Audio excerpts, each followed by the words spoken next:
क्या आपको एक तथ्य पता है? भारत की आजादी के बाद जो एक सबसे बड़ा ऐतिहासिक घटनाओं का दौर था वो 1990 का वक्त था। 1990 के वक्त में एक बहुत बड़े आंदोलन की गूंज पूरे देश में सुनाई दे रही थी। उस आंदोलन का नाम था मंडल आंदोलन, और क्रिस्टोफ जफले के शब्दों में कहें तो मंडल आंदोलन इंडिया साइलेंट रिवॉल्यूशन का दौर था, यानी भारत की एक मौन क्रांति, ऐसी क्रांति जो सामने से नहीं दिखी मगर उसने क्रांति यानी आमूल चूल बदलाव की वो इबारत लिख दी जिसने इस देश को बदल कर रख दिया। मंडल आंदोलन इस देश की आधी से ज्यादा ओबीसी कही जाने वाली यानी 3743 वे जातियां जो अदर बैकवर्ड क्लास में मंडल कमीशन ने लिस्टेड की, उन जातियों के सवालों को केंद्र में रख करके आंदोलन खड़ा हुआ। आंदोलन हुए, लाठियां चली, गालियां मिली, जेल गए, बहुत सारे लोगों ने बहुत मेहनत की, तब जाकर इस देश में राष्ट्र निर्माण की अधूरी पड़ी यात्रा का एक अहम पड़ाव सामने आया और 3743 जातियों को उनके बुनियादी हक हुकूक मिलने शुरू होते हैं। लेकिन ऐसी कौन सी परिस्थितियां थीं कि जिन पॉलिटिकल पार्टियों के दबाव से जिस सरकार ने मंडल लागू किया उसको गिरना पड़ा? मंडल के खिलाफ कमंडल कहां से आ गया? ये मंडल और कमंडल की लड़ाई के बीच इस देश को क्या हासिल हुआ? मंडल आंदोलन में मंडल का मतलब क्या है? कौन थे बीपी मंडल जिनके नाम पर यह मंडल कमीशन बना? और मंडल कमीशन की अनुशंसाओं के बाद इस देश को कैसा होना था और आज इस देश की आधी से ज्यादा ओबीसी आबादी कहां खड़ी है? ओबीसी का राजनीतिक व्यवहार क्या है? उसके बुनियादी मुद्दे कौन से हैं? आज 25 अगस्त के दिन बीपी मंडल को याद करते हुए उनकी जयंती के दिन इस देश की आधी आबादी के बारे में बात करना, राष्ट्र निर्माण की उस अधूरी पड़ी यात्रा के बारे में बात करना असल में सबसे बड़ी देशभक्ति है। आज हम इस वीडियो में बीपी मंडल साहब को उनकी जयंती के दिन सैल्यूट करते हुए इन्हीं सवालों पर बात करने जा रहे हैं। स्वागत है आपका सामाजिक न्याय की पाठशाला के इस खास एपिसोड में।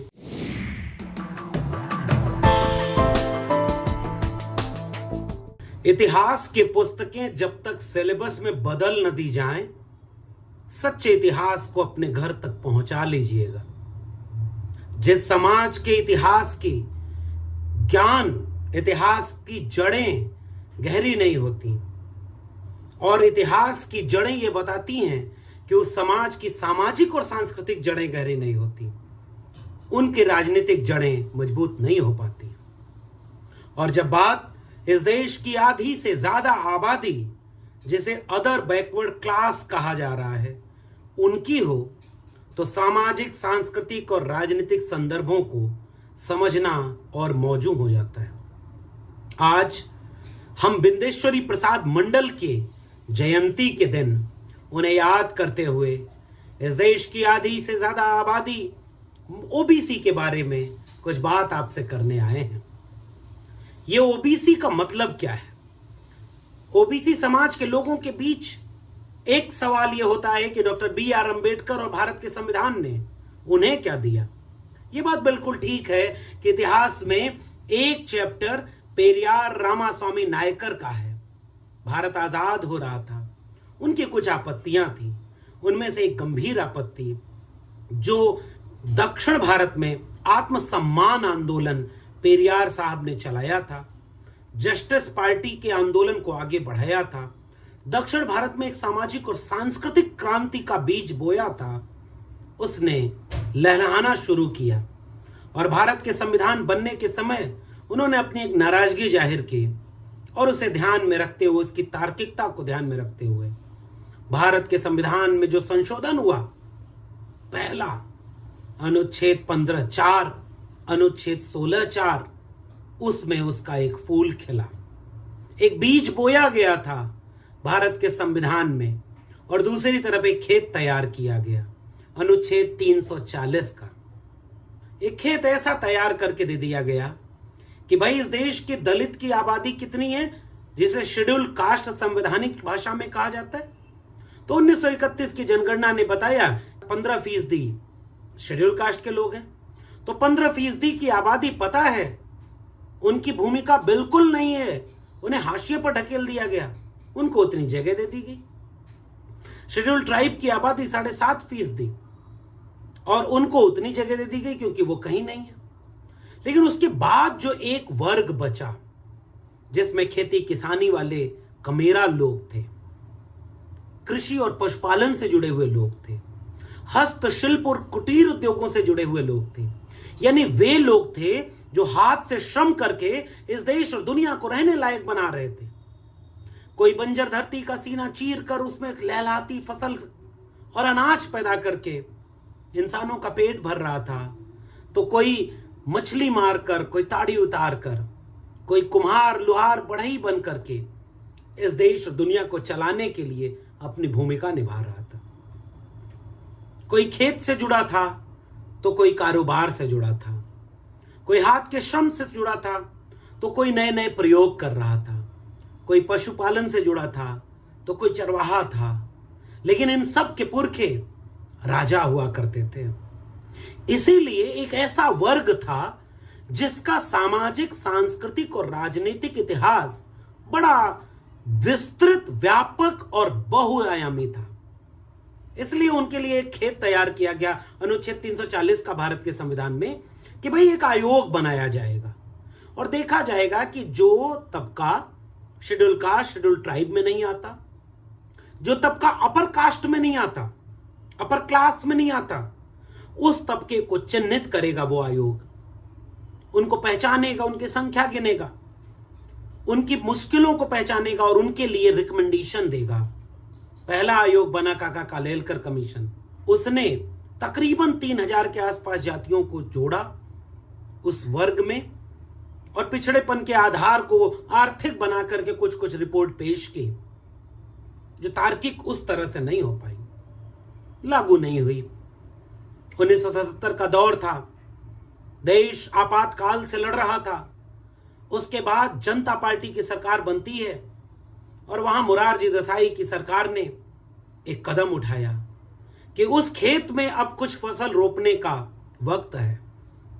और बिंदेश्वरी प्रसाद मंडल जो बिहार के मुख्यमंत्री रह चुके थे, एक बड़े नेता, समाजवादी आंदोलन के नेता, जिनको पता था कि समाजवाद का मतलब क्या होता है, जिन्होंने संघर्षों से एक मूल्य सीखा था मनुष्यता का, उनके नेतृत्व में इस आयोग को गठित किया गया। 1980 में इसने अपनी रिपोर्ट दी और मंडल कमीशन की रिपोर्ट के नाम से इस रिपोर्ट को हम जानते हैं। मैंने इंट्रो में अभी जो जिक्र किया, इंडिया साइलेंट रेवोल्यूशन, क्रिस्टोफ जैफरले की किताब है और उनका पूरा मानना यह है क्रिस्टोफ जैफरले का कि आजाद भारत की सबसे बड़ी कोई मौन क्रांति थी तो वो मंडल कमीशन का लागू होना था। यानी खेत तैयार था, फसल के बीज बो दिए गए, मगर वो उग न पाए, इसलिए उसके ऊपर एक पर्दा डाल दिया गया कि मंडल कमीशन की रिपोर्ट को किनारे रख दो और उसे लागू करने के लिए इस देश में आंदोलन होने लगे। 1983-84 का वक्त था। दक्षिण भारत के पेरियार के विरासत के एक बड़े नेता करुणानिधि, उनकी पार्टी डीएमके, उस वक्त की प्रधानमंत्री इंदिरा गांधी और उनके आवास के सामने एक आंदोलन करते हैं, पहले जंतर मंतर पर, फिर वहां कि मंडल कमीशन की रिपोर्ट को लागू किया जाए।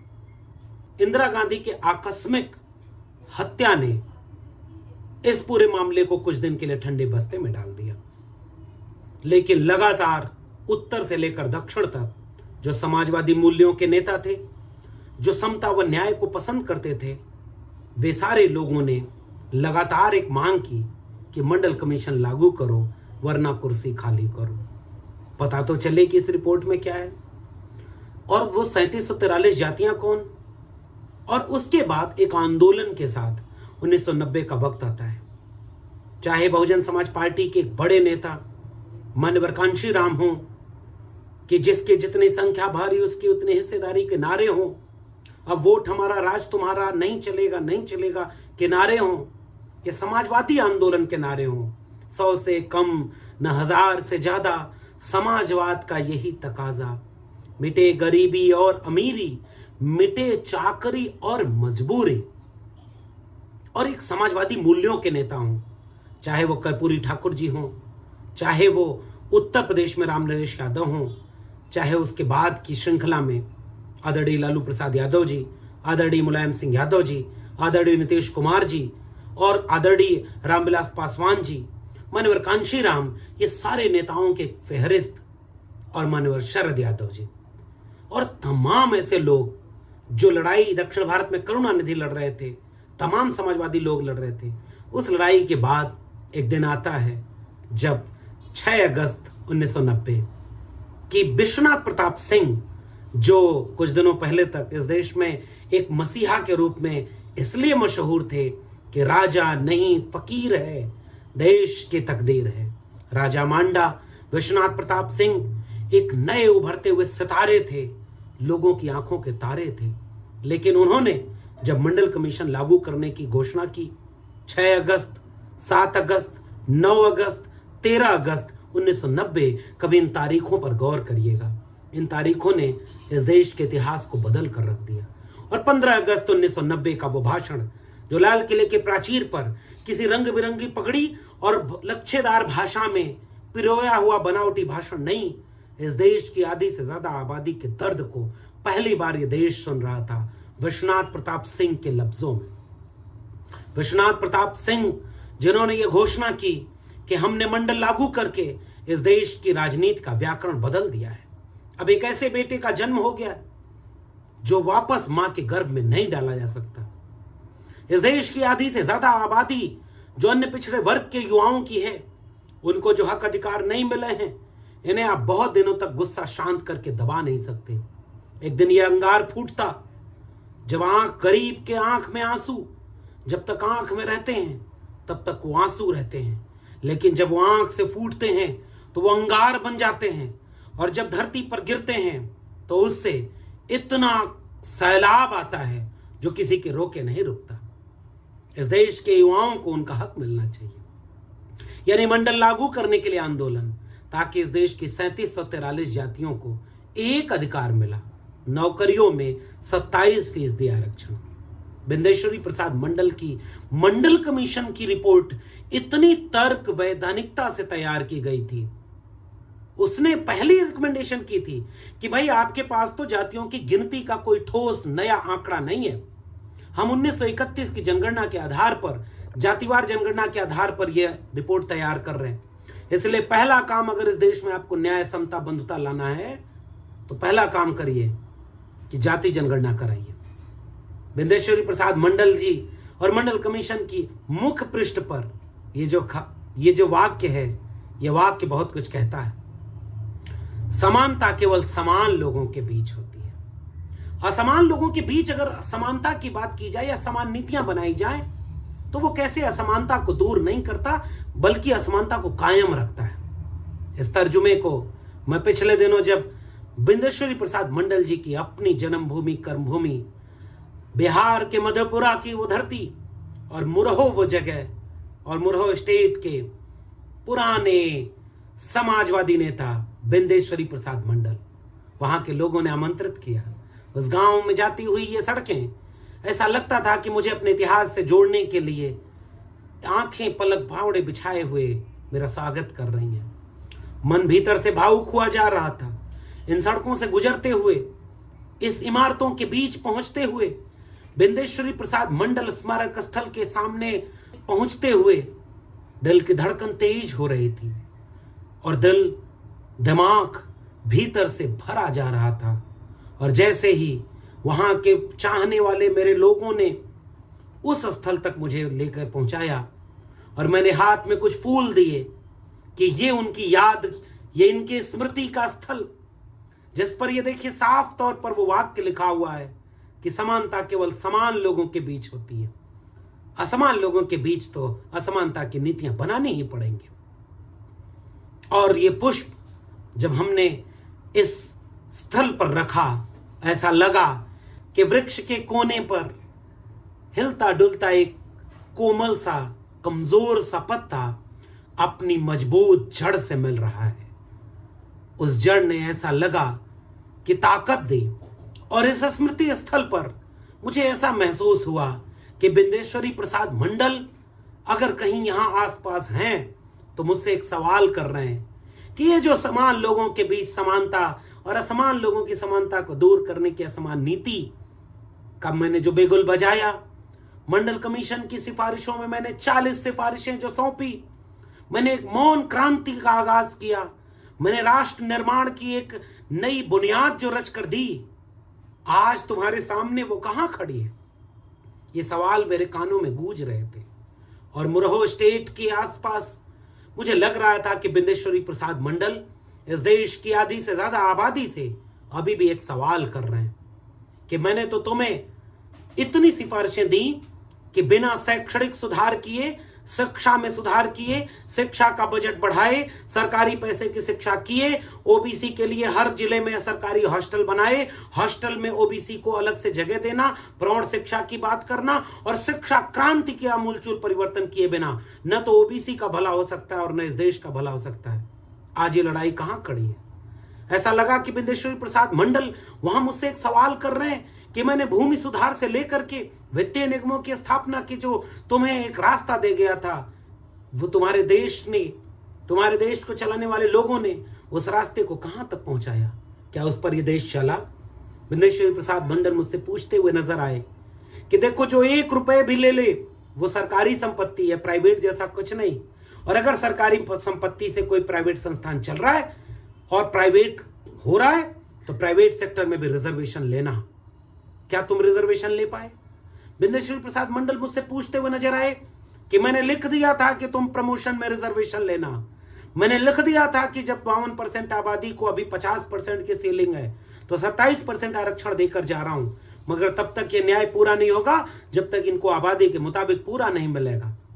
तुम्हारे सामने ईडब्ल्यूएस रिजर्वेशन लागू हो गया, तुम्हारे सामने सुप्रीम कोर्ट कह रहा है कि अब 50% की कोई अपर लिमिट नहीं बची, तो क्या तुम 52% आरक्षण ले पाए जो मैं तुम्हें दे गया था? क्या उसे लागू करवा पाए? क्या प्रमोशन में आरक्षण ले पाए? क्या प्रमोशन में रिजर्वेशन ले पाए? क्या प्राइवेट सेक्टर में रिजर्वेशन ले पाए? मुझे लगा कि बिंदेश्वरी प्रसाद मंडल और तमाम समाजवादी आंदोलन के वे नेता जो जेल गए, लाठियां खाई, जिन्होंने तमाम मुसीबतें झेली, अपमान और जलालत सही, जातिवादी नेता करार दिए गए, उनका अपमान किया गया, मीडिया में बैठकर उनका चरित्र हनन किया गया, उनको अनपढ़, गंवार और जातिवादी कहा गया, क्या कुछ न झेल करके उन्होंने हमें यह बगिया सौंपी।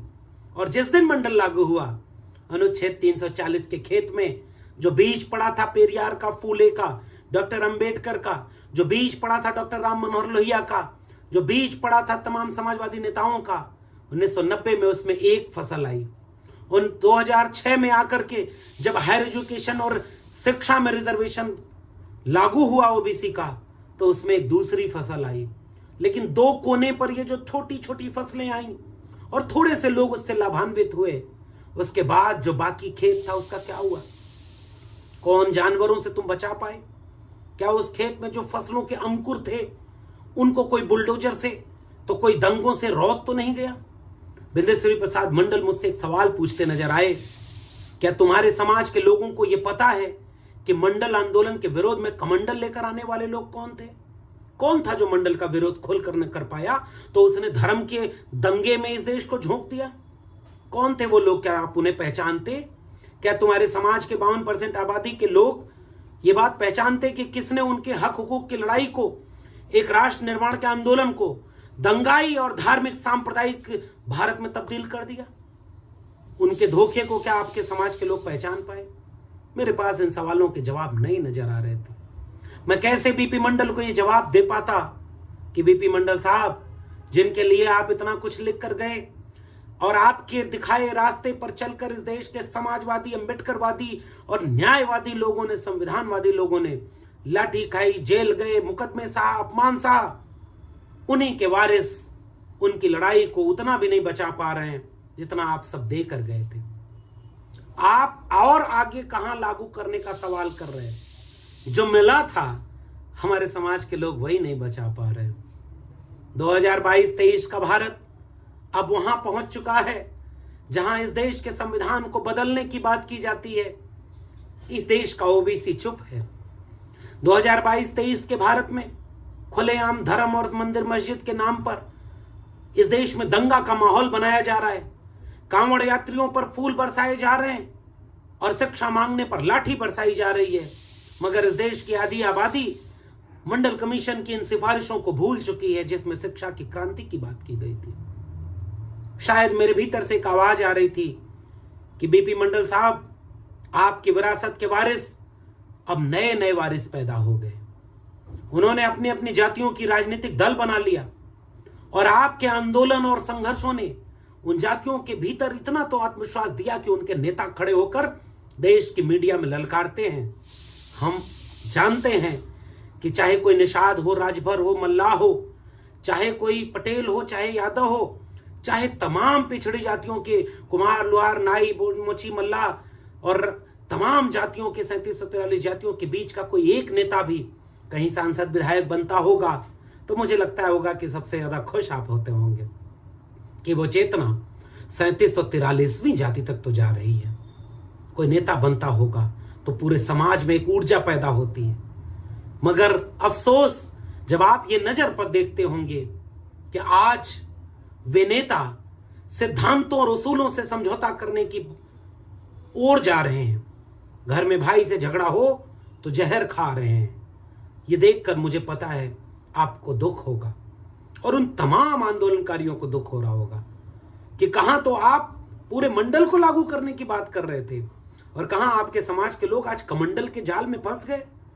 वो किसी पाखंडी अंधविश्वासी बाबा की कथाओं में जाकर अपने अपमान को सहने के साथ भी हिंदू राष्ट्र बनाने और संविधान बदलने की बातों के बीच भी वो कथा सुनने में व्यस्त हो गए हैं, वो भागवत में व्यस्त हो गए हैं। शायद उन्हें आज पता भी नहीं होगा कि मंडल का मतलब क्या था, मंडल आंदोलन की सिफारिशें क्या थीं, उन्हें कितनी बड़ी जगह मिलनी थी। और इन पर बहस करने की बजाय उनके समाज के नेता और उनके बिकाऊ लोग उनके वोटों का सौदा कर रहे हैं और लोग उनके साथ खड़े हो गए जिन्होंने मंडल के विरोध में कमंडल लाया था। और आज संविधान को बदलने और हिंदू राष्ट्र बनाने की मांग के बीच जो यज्ञ में हवन की तरह जलाया जा रहा है वो ओबीसी है। लेकिन मंडल साहब, मुझे ये भी पता है कि विश्वविद्यालयों से निकले, स्कूल कॉलेजों से निकले, गांव कस्बों से निकले कुछ और जो लोग जुनूनी पैदा हुए, जो पूरे देश और दुनिया में मंडल की बात करके आज भी ओबीसी को न्याय दिलाने की एकता बना रहे हैं, उनको देखकर आपको सुकून मिल रहा होगा। आप जब देखते होंगे मध्य प्रदेश और राजस्थान जैसे राज्यों में भी ओबीसी महासभा बनी है, छत्तीसगढ़ में ओबीसी महासभा बनी है, बिहार और उत्तर प्रदेश की राजनीति अब करवट ले रही है कि जाति जनगणना होनी चाहिए। कांग्रेस तक की पॉलिटिकल पार्टी को मजबूर कर दिया गया है कि नहीं भाई, जाति जनगणना पर आपको साथ खड़ा होना होगा। शायद आपको थोड़ा सुकून महसूस हो रहा होगा। मैं मानता हूं कि हम जो मिला उसे बचाने में नाकामयाब हो रहे हैं, मगर मैं उम्मीद करता हूं कि आज के दिन आज का ओबीसी इस मुल्क में झूठे और धोखेबाज ओबीसी को पहचानेगा और फर्क करेगा कि केवल अपनी जाति देखकर वोट देने की बजाय मुद्दा और विचार देखकर वोट देने से अगर वो बचा सकेगा तो 2024 में बहुत कुछ बचा सकेगा। कुछ लोग आ गए बीपी मंडल साहब, जिन्होंने झूठा ओबीसी का नारा दिया, वोट लिया और पूरे समाज को मंदिर मस्जिद की लड़ाई में और मंदिर के नाम पर, अंधविश्वास और पाखंड के नाम पर झोंक दिया। यह हो रहा है आज के भारत में। मुझे उम्मीद है कि ये बातें जो आज ओबीसी है धीरे धीरे ही सही सुन रहा है, समझ रहा है। वो सवाल पूछना शुरू करेगा कि तुम अगर प्रधानमंत्री बनकर के ओबीसी हो मान्यवर, तो जाति जनगणना का विरोध क्यों कर रहे हो, जाति जनगणना करवा क्यों नहीं रहे हो? अगर आप ओबीसी हैं तो बताइए 340 लेटरल एंट्री के बाद जितने लोगों को आपने ज्वाइंट सेक्रेटरी बनाया उसमें कितने ओबीसी थे?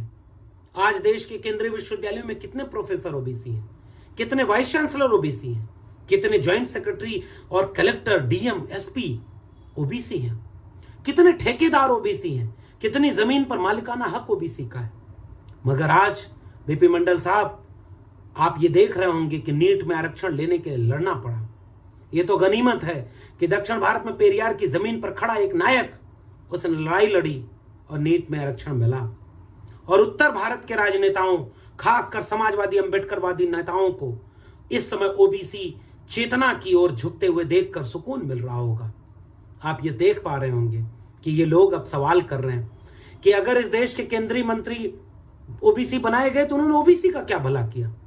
पिछले 9 साल में एक काम हुआ कि एनसीबीसी यानी national commission of backward class को संवैधानिक दर्जा मिला, मगर उसी national commission of backward class ने इस देश में यह सवाल जब पूछा कि ओबीसी को हॉस्टल में आरक्षण क्यों नहीं मिल रहा, क्योंकि ओबीसी एक्सपेंशन के नाम पर करोड़ों रुपया इन देश के विश्वविद्यालयों को दिया गया, और उसी एनसीबीसी कमीशन ने यह सवाल पूछा तो इस देश में कोई हलचल नहीं हो रही। उसी एनसीबीसी यानी पिछड़ा वर्ग आयोग ने जब उत्तर प्रदेश के 69,000 शिक्षक भर्ती में कहा कि आपने 27% की बजाय केवल 4.81% दिया है ओबीसी को आरक्षण, बाकी 20,000 से ज्यादा पदों का घोटाला कर दिया, उनका कोई जवाब नहीं मिला। बांदा से लेकर गोरखपुर तक केवल सवर्णों की नियुक्ति की जा रही, 13 पॉइंट रोस्टर तो किसी तरह हम रोक पाए, लेकिन आज भी कोई भी ऐसी मेरिट नहीं जा रही जिसमें ओबीसी की मेरिट जनरल से ऊपर चली जा रही। इतना बड़ा अन्याय।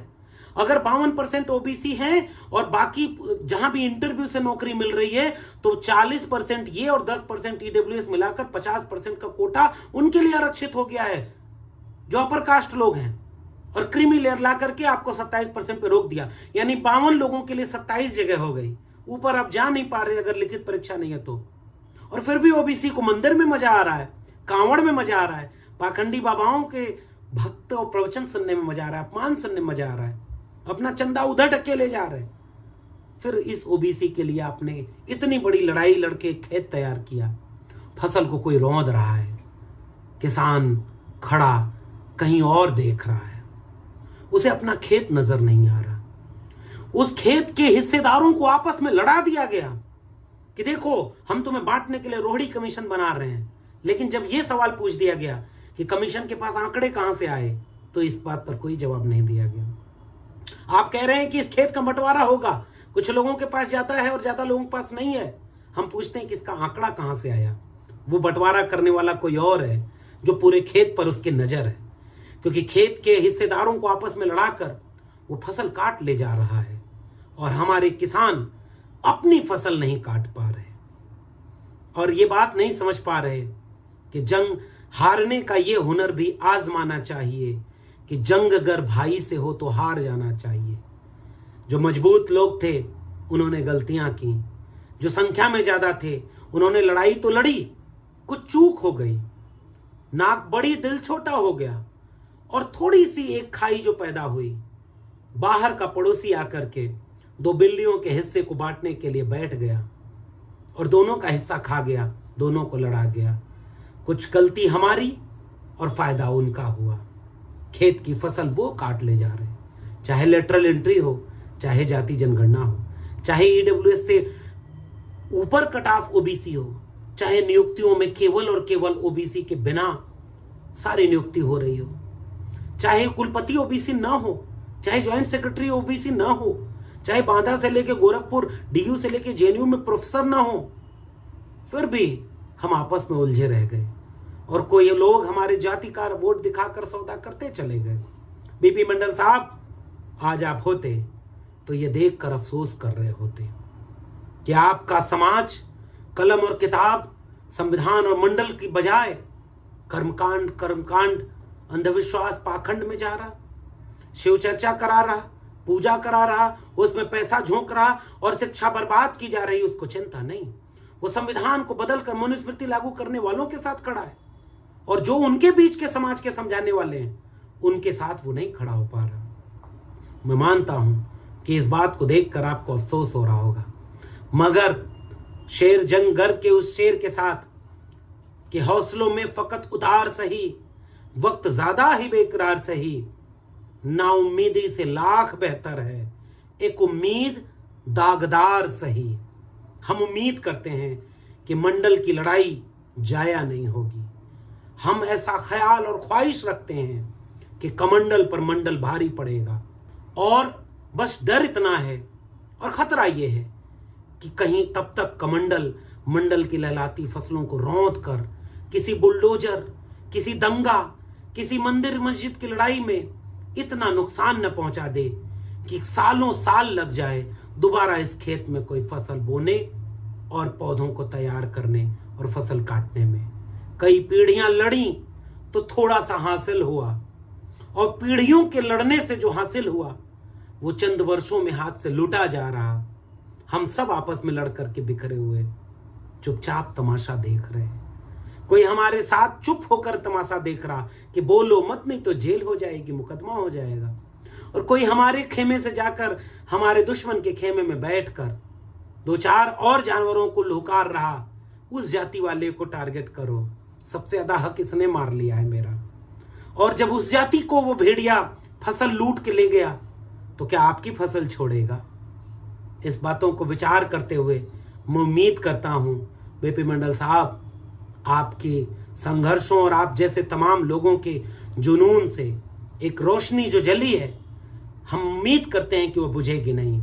सब फूट कमंडल जाएंगे, हम फिर से मंडल लाएंगे। आपको ये बातचीत कैसी लगी नीचे कमेंट बॉक्स में जरूर बताइएगा। बिंदेश्वरी प्रसाद मंडल साहब यानी बीपी मंडल को क्रांतिकारी सलाम, जय भीम, जय मंडल, जय संविधान बोलते हुए मैं आज की वीडियो यहीं खत्म कर रहा हूं। और आपके सुझाव जो हो नीचे कमेंट बॉक्स में दिखाइएगा। ये पैगाम अगर जरूरी लगे तो आवाम तक ले जाइए। जाग जाएं इससे पहले कि जागने लायक ही न बचे। बहुत बहुत धन्यवाद।